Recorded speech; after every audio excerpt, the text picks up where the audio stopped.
This is how to make Boboti, or to say it in Afrikaans, a South African language. Vandag gaan ek vir julle wys hoe maak 'n mens Boboti. So let's look at our ingredients. We've got beef mince. Obviously you could use corn mince if you wanted to make a vegetarian version. We will need eggs. There's some chopped onions. As always, good to prepare things at home, save you a little bit of time. We've got a slice of bread, which is going to be soaked in milk. And then we've got quite a few spices here. We have got ground cumin, ground coriander. We've got turmeric, we've got curry powder. We've got ground ginger. It would be nicer to use fresh ginger or even ginger paste, but this is what I had, so I'm going to be using that. We have got some brown sugar. We have got some sultanas.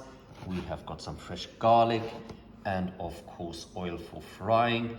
And we have got some chutney. Now this is a South African chutney, although you could use any other chutney. You could use mango, tomato, you could even use apricot jam instead. And as always, if you don't like certain ingredients, for example, few people don't like sultanas or raisins or onions, then you leave those out. Step number 1, we're going to fry our onions on a medium to high heat. Keep a close eye on your heat because onions will burn very quickly. So if you can see that starting to happen, you just want to turn it down. And then to this, we're going to add our garlic. The garlic could either be finely chopped on a chopping board, or you could use a garlic crusher like this one. Use a knife to scrape these bits off, and then there'll usually be quite a bit of garlic that you can put back in, like so, and then give it a second go to get a bit more garlic out.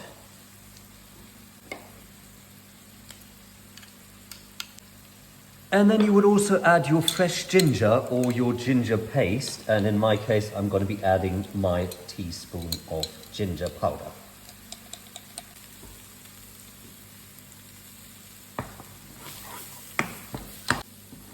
Fry this for about 3-4 minutes until the onions are soft and a little bit see-through. Now that my onions are more or less fried, I'm going to add my other spices. And I would recommend just lining them up on one side and then maybe putting them to the other side, because you don't want to get mixed up with what you've put in there and what you haven't put in there. 2 tablespoons curry powder.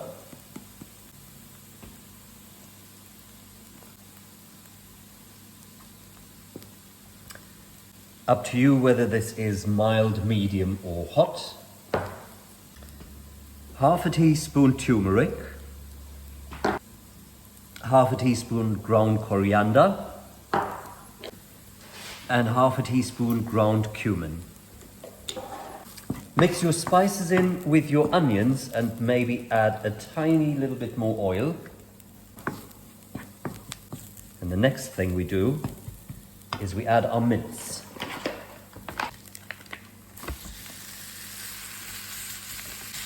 Use your wooden spoon to break up the mince. And now we're going to give this about 4 or 5 minutes until the mince has browned. Make sure you properly break the part so you don't have any big chunks of mince. Whilst your mince is browning, and we can take our eye off it for a second, we're just going to add a couple of splashes of milk to the bread to soak it. And put that aside. That is just to soften the bread up a little.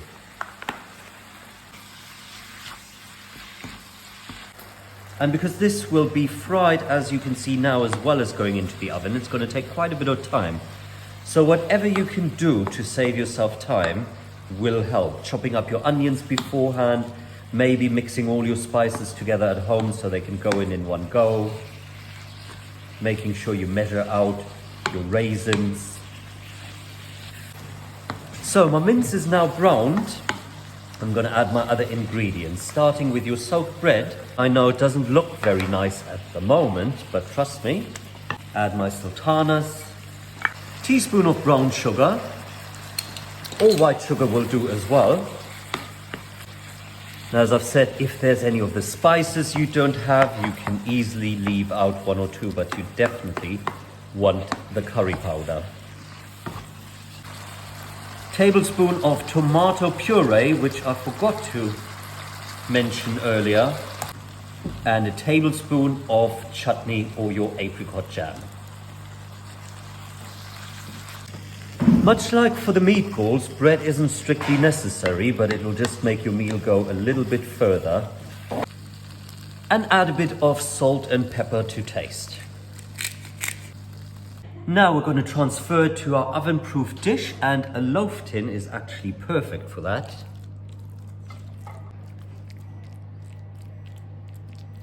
Flatten it out with your spoon. Metal one probably works better because the filling won't stick to it as much. And now for your toppings. So you have your milk in the jug and you're going to crack your egg in there. If you're a bit scared about your egg breaking, you might want to just crack it into a separate jug first. Whisk this, and you can just use your spoon we just used to flatten down the mixture.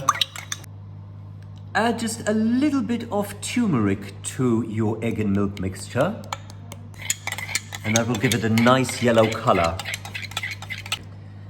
Then we pour this gently over the mince. And it goes into the oven to bake for about 10-15 minutes. And there it is, your South African Boboti. Should be slightly golden brown on top, and the egg should be set. And then you can serve it with a bit of rice or yellow rice.